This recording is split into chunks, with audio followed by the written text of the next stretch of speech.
The Pharisees had a problem. They didn't know what to do about Jesus. He really upset their sort of normal. The people loved him, but he broke the Pharisees' rules and he challenged them. Today, it's the man who was or wasn't blind. For Pharisees can't accept that the man who questions their authority has made a blind man see. No one can make a blind man see. And he can't have done it anyway, because it's the Sabbath, and no one works then. Certainly not to make mud, even if it is to put on someone's eyes to heal them. So the man can't have been blind in the first place. It was a real dilemma. They were so sure they were right. They were the experts after all, and this man was a sinner, and the blind man was a sinner too. They, the Pharisees, knew the law of Moses inside out, and they knew what was right. They knew what God wanted. But Jesus said that the Pharisees were blind guides. In the book of Matthew, he says that they wouldn't be going to heaven, and he accuses them of preventing their flock entering the kingdom of heaven. What did he mean by that? Verse 16 of chapter 9 of John says, "Some of the Pharisees said, 'This man is not from God, for he does not keep the Sabbath.' But others said, 'How can a sinner perform such signs?'" It was just so unsettling. And there's this fellow. He can't have been born blind. So they hurled insults at him and said, "You are this fellow's disciple. We are disciples of Moses." In other words, we are better than you. The law given to Moses was what the Jews built their whole lives around. And to make quite sure of getting it right, they added lots of extra rules, just to make sure. But the trouble was, in the process, they'd lost sight of God. Keeping the law had become more important to them than actually knowing God. In the book of Jeremiah, chapter 2, God complains, "Those who taught my word ignored me." That's pretty strong condemnation. Knowing God's word doesn't necessarily mean that you are close to God. The Jewish leaders knew the law, but they didn't know God. And the man who had been healed told them, verse 31, "We know that God does not listen to sinners. He listens to the godly person who does his will. Nobody has ever heard of opening the eyes of a man born blind. If this man were not from God, he could do nothing." Probably unknowingly, the man is reminding the Pharisees of a prophecy in the book of Isaiah that when God comes, the blind will see.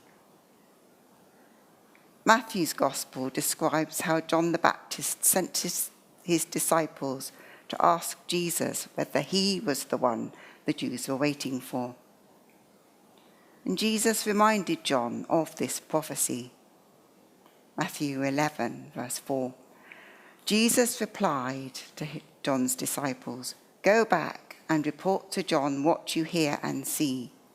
The blind receive sight, the lame walk, those who have leprosy are cleansed, the deaf hear, the dead are raised, and the good news is proclaimed to the poor. Blessed is anyone who does not stumble on account of me." But the Pharisees couldn't see the connection, and they used the only weapon they had. accused the man of being a sinner, and threw him out of the synagogue.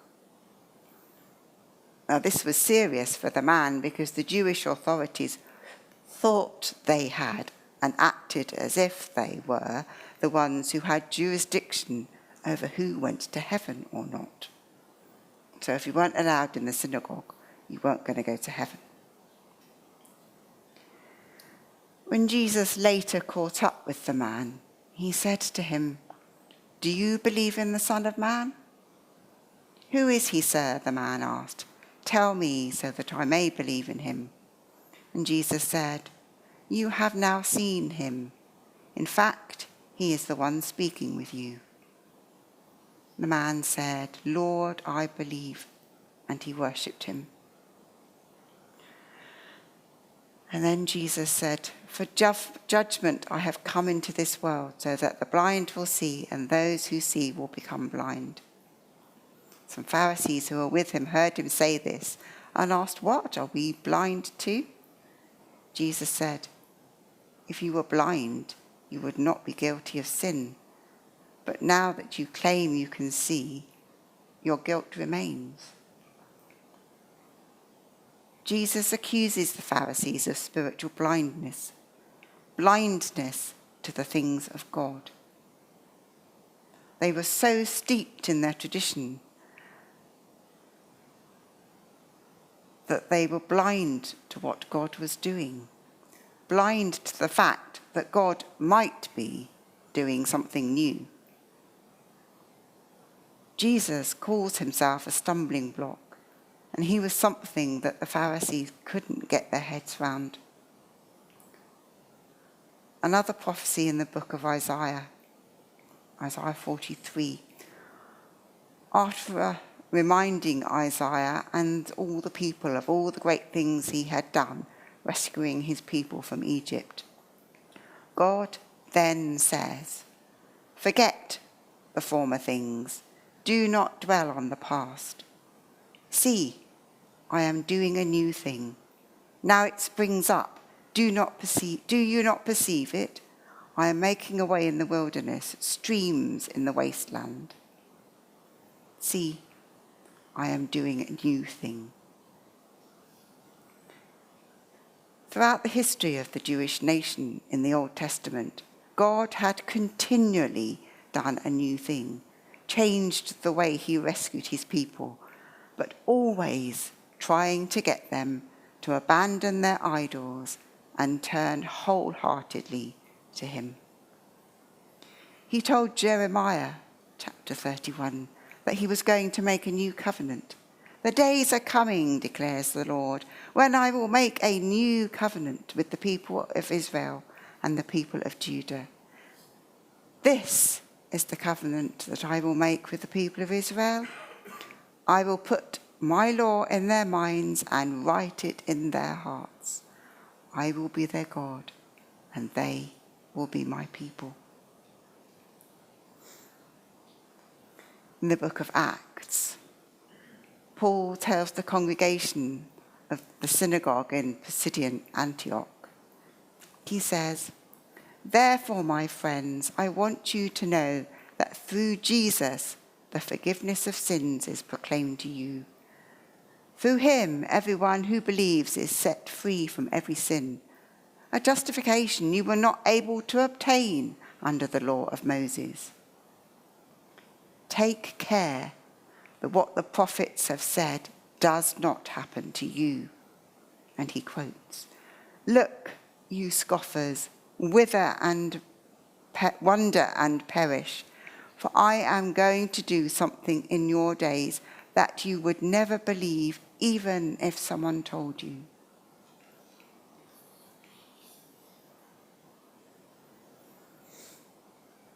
The gospel of grace with no laws. Just believe in Jesus and the one who sent him. Forgiveness of sins because the price has been paid. That was new, and they couldn't believe it.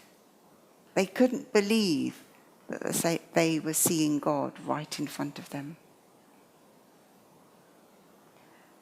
Spiritual blindness describes non-believers who dismiss the whole message of God. But it equally applies to people within the church who are not listening to God's voice now, unconsciously or deliberately. In his letter to the Romans, Paul describes the problem the Jews had with hearing God's voice. But the people of Israel tried so hard to get right with God by keeping the law, and they never succeeded. Why not? Because they were trying to get right with God by keeping the law instead of by trusting him. They stumbled over the great rock in their path, stumbled over Jesus.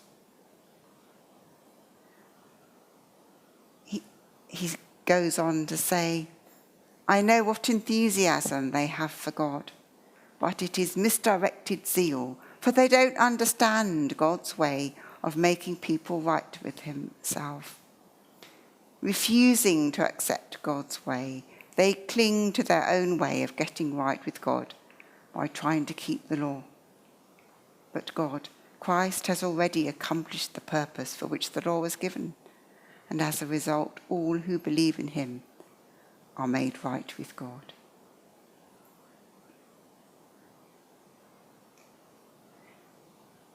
Two weeks ago, Pat talked about listening to God, about hearing his voice call to us across the tumultuous waves of the Sea of Galilee of life.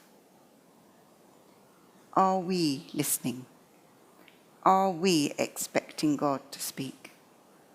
Are we asking him to speak to us? Or are we like the Pharisees who thought they knew it all and therefore missed the most important message of all?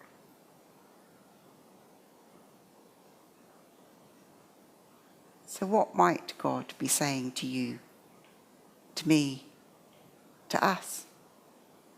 When God speaks, we must be ready for it, ready for his message, ready for him to tell us for the new thing he might be wanting us to do, or the new thing about himself he wants us to learn, the new place he wants us to go. Us as individuals, us, Budley Baptist, or the church as a whole. There is a warning in both Peter's letters and Paul's letters not to be swayed by the winds of popular thought or be persuaded by a false gospel. So we mustn't be caught out. We must seek the truth. The gospel never changes. But it comes back to seeking God wholeheartedly, being ready for his word. Are we humble enough to accept the change, the new thing? Am I listening? Are you listening? Are we listening? We mustn't be like the Pharisees, spiritually blind and so stumble over the block. But instead, we, me, us, the church, are to stand on the cornerstone, that is Christ.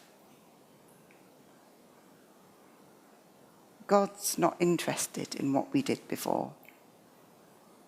He's not into tradition. He's moving us on. Are we ready?